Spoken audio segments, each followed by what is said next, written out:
Queridos irmãos e irmãs, graça e paz. É uma satisfação estar junto com cada um de vocês, abrirmos a palavra do Senhor, meditar na Escritura Sagrada, orar ao nosso Deus. Nós estamos na nova série dos nossos estudos, da nossa devocional. O tema é Tipos de Igreja. Nós estamos com o intuito de abordar o que tem sido pregado por aí e a maneira como se tem vivido por conta disso. E isso não é apenas uma crítica, como dissemos no estudo anterior, uma crítica a outros, mas é também uma autocrítica, olhando para nós com base na palavra de Deus, a fim de verificarmos se a nossa conduta está alinhada ou desalinhada com o querer do Senhor da igreja. Tipos de igreja. Hoje nós vamos ter a segunda parte, analisar ainda os carismáticos, a igreja carismática. Mas muito bem, vamos cantar primeiro, depois nós vamos orar e na sequência vamos estudar a palavra do Senhor. Um cântico, irmãos, que já está na mente e no coração de muitos cristãos, pelo menos aqueles que já têm um tempo maior de vivência cristã, é o Deus está aqui. Vamos cantar? Deus está aqui, depois vamos dizer Deus está em mim, Deus está em ti, Deus está em nós.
Ó Deus, muito obrigado, porque um privilégio como esse, ó Deus, nós precisamos te agradecer todos os dias.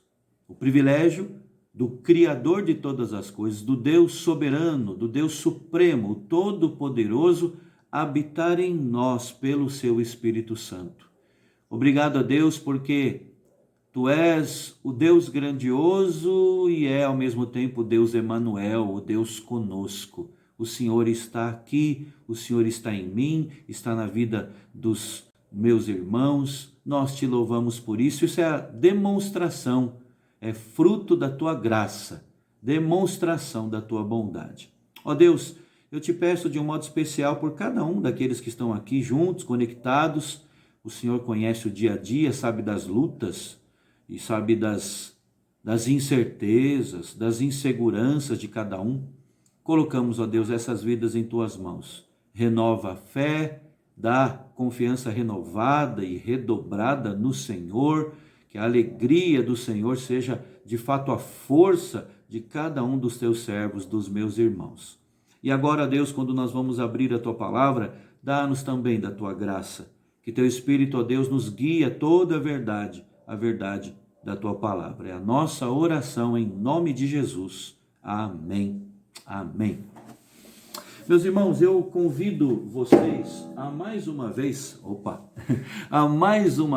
abrirmos a Bíblia. Eu digo mais uma vez porque no estudo anterior nós também lemos esse mesmo texto, mas eu peço que você de novo abra lá, a segunda carta de Pedro, capítulo 1, verso 16 a 21. Porque no primeiro estudo nós lemos esse texto, mas não chegamos de fato a entrar mais profundamente nesse texto, o que pretendemos fazer hoje. Segunda carta de Pedro, capítulo 1, verso 16 a verso 21. O texto sagrado nos diz assim: porque não vos demos a conhecer o poder e a vinda de nosso Senhor Jesus Cristo, seguindo fábulas engenhosamente inventadas, mas nós mesmos fomos testemunhas oculares da sua majestade, pois ele recebeu da parte de Deus Pai honra e glória, quando pela glória excelsa lhe foi enviada a seguinte voz: este é o meu Filho amado, em quem me comprazo. Ora, esta voz vinda do céu, nós a ouvimos quando estávamos com ele no Monte Santo. Temos assim tanto mais confirmada a palavra profética, e fazeis bem em atendê-la, como a uma candeia que brilha em lugar tenebroso, até que o dia clareie e a estrela da alva nasça em vosso coração, sabendo primeiramente isto, que nenhuma profecia da Escritura provém de particular elucidação, porque nunca jamais qualquer profecia foi dada por vontade humana. Entretanto, homens santos falaram da parte de Deus, movidos pelo Espírito Santo. Meus irmãos, nós iniciamos as considerações sobre os carismáticos, a igreja carismática, falando que no meio carismático as experiências são valorizadas demais, não é? São supervalorizadas. Os carismáticos não precisam nem de base bíblica, né? Para fazer isso na prática. Aquela ideia, aquele conceito também mencionado no nosso primeiro estudo, de que se as escrituras não apoiam a experiência que eu tive, é pior para a escritura, pior para as escrituras. Então, é uma supervalorização das experiências. Quando se acha, irmãos, que o que dá sentido à vida cristã é a quantidade, a intensidade das experiências obtidas, e aí nós entramos num buraco sem fundo, porque sempre vai haver uma experiência maior para se buscar, não é? Então isso gera insatisfação, isso não fornece, não oferece uma base sólida para a vida, e é algo que sempre se busca algo maior. Nós falamos também que um outro problema que há no meio carismático é que essa ênfase exagerada nas experiências pessoais e espirituais coloca um jugo muito grande sobre aqueles que não têm essas experiências, que não têm as mesmas experiências. Esses acabam sendo vistos como pouco espirituais, então. Então veja o estrago que esta ênfase antibíblica acaba causando no seio da igreja. Falamos também que o próprio apóstolo Paulo foi julgado assim, como sendo menos espiritual, por justamente se ater à escritura e não tão somente à experiência. Muito bem, vamos prosseguir nas nossas considerações sobre a igreja carismática. John MacArthur, um homem de Deus, ele afirma que não há dúvida de que os carismáticos, se forem honestos consigo mesmos, terão de reconhecer que a experiência pessoal e não a escritura é o fundamento do seu sistema de crenças. Isso está registrado no seu livro O Caos Carismático, lançado pela editora Fiel já há tempos atrás, e se você puder adquirir, comprar, é um livro excelente, esclarecedor e abençoador. E é interessante, irmãos, que tudo isso é o desdobrar. Tudo isso que acontece no meio carismático é apenas um desdobrar, uma consequência da ênfase principal deles.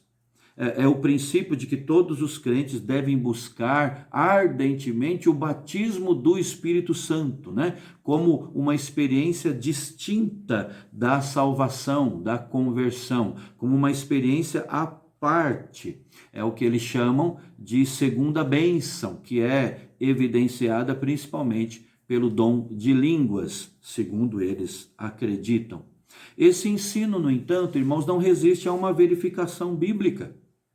O ensino de Paulo de que em um só Espírito, todos nós fomos batizados em um corpo, quer judeus, quer gregos, quer escravos, quer livres, e a todos nós foi dado beber de um só Espírito. Esse ensino do apóstolo não deixa margem nenhuma, né, para se entender o batismo do Espírito como sendo uma experiência distinta da conversão, como sendo uma segunda bênção. A Escritura afirma que o Espírito habita no crente, e se alguém não tem o Espírito de Cristo, esse tal não é dele, ou seja, esse tal não é um cristão ainda. Isso está em 1 Coríntios 6, isso está em Romanos 8, 9, em tantos outros textos. Agora, precisamos dar um passo a mais na consideração dos carismáticos, da igreja carismática, falando de suas falsas promessas. Porque essa é uma consequência inevitável quando não se tem compromisso com o estudo sério das Escrituras. A ênfase nos sinais, né, nas maravilhas, o entendimento de que esses são parte essencial da vida cristã, fazem do movimento carismático uma grande fábrica de ilusões. E eu não digo isso aqui com alegria, mas é uma constatação. A ideia passada aos fiéis é que Deus certamente vai curar, que Deus certamente vai conceder prosperidade, que Deus sem dúvida vai dar fim a todos os seus problemas. Expressões como Deus nos fez para ser cabeça e não cauda, ou eu sou filho do dono da prata e do ouro, né? Essas expressões são abundantes nos lábios daqueles que fazem parte desse ramo evangélico e revelam, irmãos, no que é que eles creem. Aliás, é importante frisar aqui, nesse ponto, a essa altura, que o nosso Deus, o Senhor nosso Deus, tem sim poder para curar. Nós cremos nisso de todo o coração. Esse é o testemunho da Escritura. Nós cremos que o nosso Deus tem poder para fazer prosperar quem quer que seja. Nós cremos que Ele, como Deus altíssimo que é, o Todo-Poderoso, pode resolver qualquer problema, por mais complicado que seja. Então não precisamos ter dúvidas a respeito disso. Mas um estudo sério das Escrituras Sagradas vai nos esclarecer que Ele não faz isso todo o tempo, ou o tempo todo. Não tendo como fundamentar biblicamente que Deus vai fazer sempre aquilo que os crentes esperam que Ele faça, os carismáticos fazem o quê? Os carismáticos apelam então para a experiência, como a gente acabou de dizer. E o resultado disso, irmãos, são as falsas promessas feitas em nome de Deus e demonstrando uma interpretação bíblica errônea ou a falta dela. E a gente pode até falar de algumas dessas questões, né?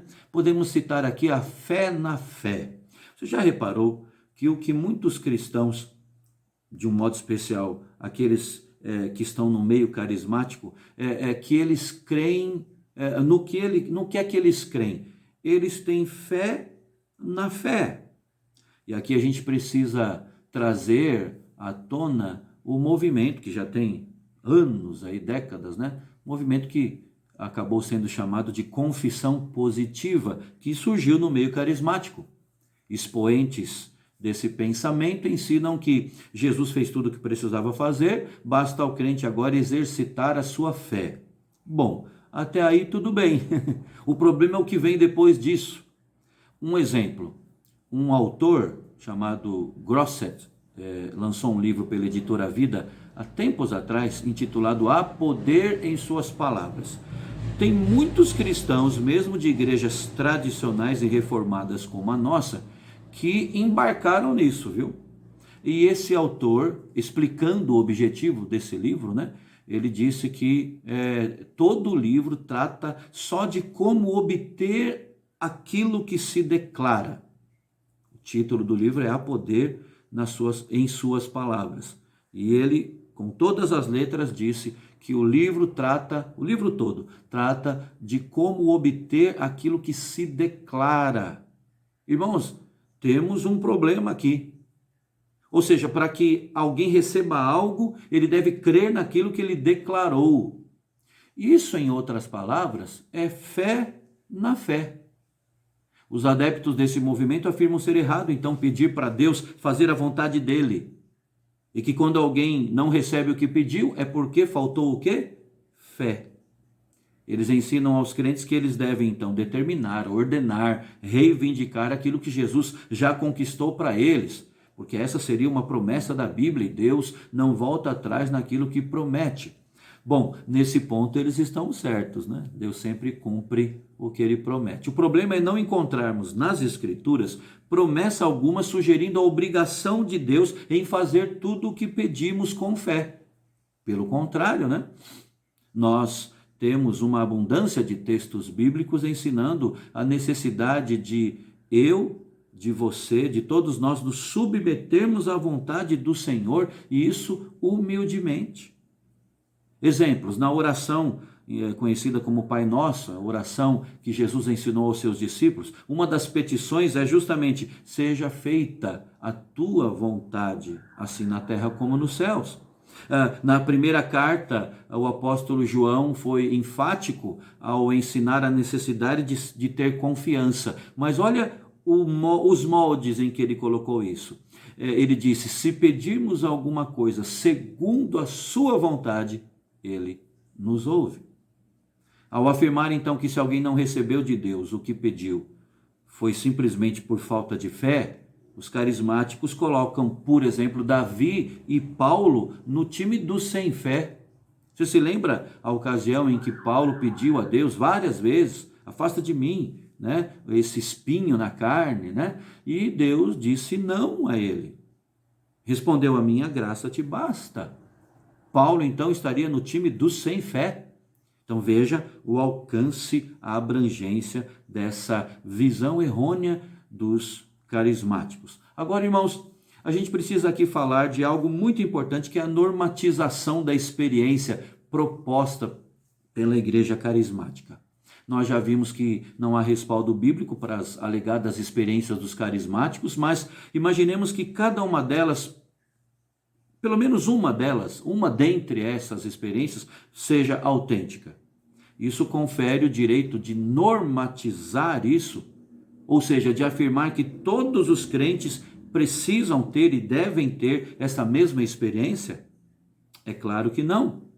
Nem mesmo algumas promessas que foram feitas na Bíblia se aplicam aos cristãos todos, aos cristãos de modo geral. Você se lembra da história do carcereiro, ali de Filipos, registrada no livro de Atos? É um exemplo disso. Vamos lembrar?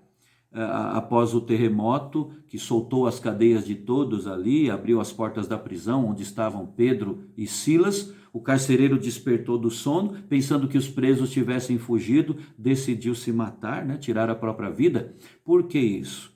Porque ele, como um soldado do Império Romano, sabia que haveria pena de morte para ele, né? Nesse caso, né, ele, responsável por guardar ali a prisão, e tendo todos os presos ali fugido, então ele seria morto. Então ele já resolveu ele mesmo tirar a sua vida. Ao ouvir a voz de Paulo afirmando que eles ainda estavam lá, ainda estavam ali, o que fez o carcereiro? O carcereiro se prostrou diante deles e perguntou o que era necessário para ser salvo. E a resposta, irmãos, veio com uma promessa. Você se lembra? Crê no Senhor Jesus, disse Paulo, e serás salvo, tu e tua casa.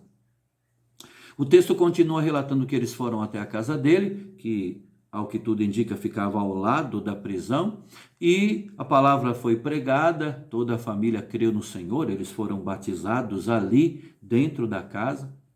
A promessa foi cumprida, não foi? Ele e toda a sua casa creram e pertenceram, a partir de então, ao Senhor Jesus, ao povo de Deus. Contudo, essa promessa foi feita para quem? Para o carcereiro. Crê no Senhor Jesus e será salvo tu e tua casa. Nós não temos autorização, irmãos, para afirmar que o Senhor promete salvar toda a família daqueles que creem. Então, se um ali crê no meio da família, todos os demais vão ser salvos por causa desse texto aqui. Eu não tenho autorização, e você também não, para dizer isso. Mesmo sabendo que Deus tem poder para fazer isso, e muitas vezes isso acontece, e mesmo querendo muito que isso aconteça, não é? É o que a gente mais quer. Quando alguém vem à igreja sozinho, nós oramos por isso. Pedimos a Deus, Senhor, que através do testemunho dele, que o Senhor use a vida nova desse irmão, dessa irmã, para alcançar todos da sua casa. Mas ficamos até aqui. Quando os carismáticos, então, generalizam as experiências, eles fazem ainda pior do que confundir a interpretação de uma promessa bíblica, porque eles se colocam, eles mesmos, como o padrão para demonstrar o agir de Deus, e eles acabam determinando o modo como Deus agirá. É uma inversão de papéis, não é? Deus acaba se tornando num servo e os servos acabam se tornando na divindade. O resultado desse tipo de comportamento vai ser qual, irmãos? Na prática, no dia a dia, vai ser a decepção para com Deus, porque aos olhos humanos Deus vai ter descumprido o trato, e veja, descumprido um trato que nunca fez. Ou então, por outro lado, o resultado disso vai ser a fabricação dessas experiências para continuarem a ser vistos como espirituais. Que coisa! Qualquer que seja esse produto final, né, vai ser uma desonra a Deus. Mas antes de encerrar, irmãos, eu gostaria de falar sobre a importância das nossas experiências serem confirmadas pela palavra de Deus. Sem dúvida alguma, as nossas experiências fazem parte da vida cristã. Nós não estamos falando contra isso. Os cristãos têm como regra de fé as afirmações, as proposições feitas na Escritura que são experimentadas na vida diária. Por isso nós dizemos que a Escritura é nossa regra de fé e prática, e essa é a Escritura que nos faz ter experiências com Deus. No entanto, irmãos, a experiência deve estar firmada naquilo que a Bíblia ensina e não existir a parte dela. Então, duas coisas sobre a questão das experiências na vida espiritual, na vida com Deus. Primeiro, a minha experiência não é norma, nunca pode ser colocada como norma, como regra geral. E segundo, a experiência, para ser válida, precisa ter base escriturística, base bíblica. E um bom exemplo disso, por isso que deixamos para o final, é o que nós lemos, o que encontramos no texto de 2 Pedro 1, 16 a 21. Quando Pedro escreveu essa sua segunda carta, o objetivo dele era fortalecer a fé dos crentes, orientá-los quanto à presença de falsos mestres, olha, de falsos ensinos dentro da igreja. E um dos ensinos falsos estava relacionado à segunda vinda de Cristo, à vinda do Senhor. Os falsos mestres diziam que isso não aconteceria, que Jesus não retornaria mais. E Pedro tratou de combater esse ensinamento, esse pensamento. O apóstolo então começa a carta dele, isso a gente vê lendo desde o início mesmo, né, o capítulo 1, verso 1, ele fala do desejo dele de que a graça e a paz de Deus fossem multiplicados na vida dele, pelo pleno conhecimento de Cristo. Ele fala que todas as coisas que conduzem à vida, à piedade, já foram doadas àqueles que creem pelo conhecimento completo de Cristo, e por isso ele estaria pronto para sempre lembrá-lo dessas coisas. E nesses versos ele repete 3 vezes, pelo menos, a necessidade dessa lembrança. E depois disso ele afirma que, diferente dos falsos mestres, ele não anunciou o evangelho segundo fábulas engenhosamente inventadas. E aí, irmãos, ele continua o seu argumento de uma maneira muito interessante, porque ele conta a sua experiência. Olha que coisa interessante aqui. Primeiro, ele foi testemunha ocular da majestade de Cristo. Ele cita esse momento, né? Isso aconteceu quando eles estavam com Cristo no Monte Santo, é o que ele diz: e quando ouviram a voz do Pai vinda do céu, dizendo: este é meu filho amado, em quem me comprazo. Verso 17. A experiência contada por Pedro, irmãos, é fascinante. Se refere, vamos lembrar, àquele episódio de Mateus 17, quando junto com Tiago e João, ele foi levado por Jesus a um alto monte e o Senhor foi transfigurado diante deles. As vestes do mestre resplandeceram, eles puderam ver ao lado deles, ao lado de Jesus, Moisés e Elias, né? A experiência foi fantástica, irmãos, marcante mesmo. Foi tão marcante que Pedro afirmou ao Senhor ser muito bom eles estarem ali e sugeriu que eles fizessem 3 tendas, né? E era uma para Cristo, outra para Moisés e outra para Elias. Como se dissesse assim: não precisa nem nada para mim, eu fico aqui do jeito que eu estou porque está muito bom. Basta uma tenda para o Senhor, para Moisés e para Elias. E depois disso é que eles ouviram a voz do Pai vinda do céu. O que é que Pedro está dizendo aqui? Ele está afirmando, irmãos, que o evangelho pregado por ele não é uma fábula, é algo experimentado, que foi experimentado por ele. Ele sabia que a experiência era importante. Agora, na sequência, ele vai mostrar que a experiência sozinha, por si só, não é suficiente. E aí ele continua o seu argumento, e após falar da experiência, ele afirma assim: e temos muito firme a palavra dos profetas, a qual bem fazeis em estar atentos. Esse verso 19 eu li aqui na versão corrigida. A experiência de Pedro, irmãos, não é diferente daquilo que os profetas já haviam contado, então. E aqui, o que nós temos? Lembrando aqui do ensino que foi dado pelos profetas, ele está agora confrontando a sua própria experiência, né? Pedro afirma ter razões para crer na volta do Senhor por causa da sua experiência, e agora ele demonstra que a sua experiência tem base bíblica, porque os profetas já disseram, já falaram sobre isso, e ele ordena aos crentes a atenderem a palavra dos profetas até que o dia clareie, né? A estrela da alva nasce em seus corações. Desse modo, irmãos, Pedro está usando um linguajar do Antigo Testamento. Uma profecia messiânica em Números 24, 17, afirma que uma estrela procederia de Jacó. A analogia de Pedro é perfeita aqui. Ele afirma que o mundo está em trevas e a igreja deve se apegar à Escritura para ser a candeia num lugar tenebroso, até o retorno da brilhante estrela da manhã. A experiência de Pedro só era válida porque a Escritura a confirmava. Irmãos, a influência carismática não está longe de mim e de você. Ela está presente nas nossas igrejas. E não são poucos os crentes que têm se deixado levar pelas emoções, que têm sucumbido diante de experiências que não podem ser provadas pelas Escrituras. Nós devemos ter a Bíblia como a nossa regra de fé e prática.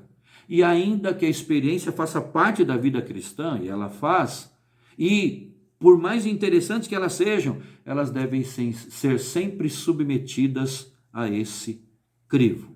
O nosso coração, é algo que a gente precisa lembrar, o nosso coração pode nos enganar sempre. Para que isso não ocorra, examinemos a Escritura, nos apeguemos à palavra de Deus, ela que vai ser sempre a lâmpada da igreja num mundo em trevas. Mais uma vez eu pergunto, a exemplo do que fiz no último estudo, você costuma avaliar as suas experiências por meio da palavra de Deus? Se não tem feito, é possível que as suas experiências tenham sido obtidas sem a aprovação de Deus, sem a direção de Deus, sem base na Escritura. Portanto, não são experiências de Deus na sua vida. Submeta-se à palavra de Deus. Analise as suas experiências a partir disso. Não queira que as suas experiências sejam regra geral. E aí você passe a olhar para os outros como menos espirituais porque não tiveram a mesma experiência que você. E sempre a Escritura está acima das experiências. Vamos agora orar em família. Um forte abraço. Que Deus o abençoe em tudo.